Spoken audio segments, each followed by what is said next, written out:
Next thing I'd like to show you is the couple of knots that we reference in the website. The first one is the Palomar knot. Now you have to use your imagination just a little bit. This is going to represent your fishing line, which is a lot easier to see on a camera than a fishing line. This is going to represent your hook. This is the eye, this is the hook. Obviously this isn't a hook, but it would be very hard to see the eye of a hook on a camera.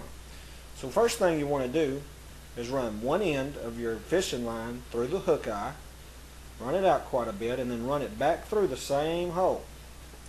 And then what you're going to have is this right here. You're going to have your line, a loose end, and a loop. Then you're going to want to take your loop and tie a regular knot with it.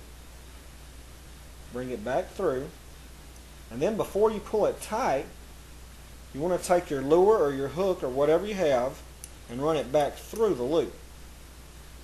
The next thing you'll do, if this was fishing line, I'm not going to lick a rope, but you kind of moisten it with your lips and then just pull it tight. And when you moisten it, allow it to pull all the way tight. Obviously I didn't moisten this one, so it's going to be a little bit loose right here. But when you moisten it, it pulls very tight, and that is a very good knot, very quick, and very dependable knot to use when you're bass fishing. So that's what it looks like when you're through. The next knot we'll look at is, for lack of a better name, the clinch knot. I don't know if that's the exact term for it, but that's what I'm going to call it for the purposes of demonstration. What you do is you take your fishing line, again this is your fishing line, this is the hook of the eye of the hook, and you run it through.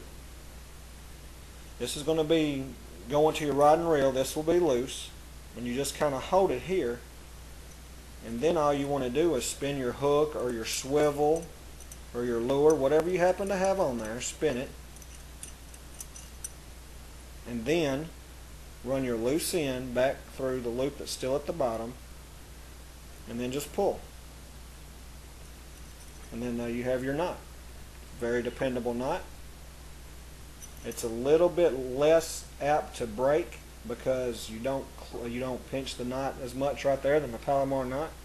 I really like the Palomar knot a little bit better, but here's another option for you, so you can use either of these two. This one's really good for a swivel, I think. But there's those two knots.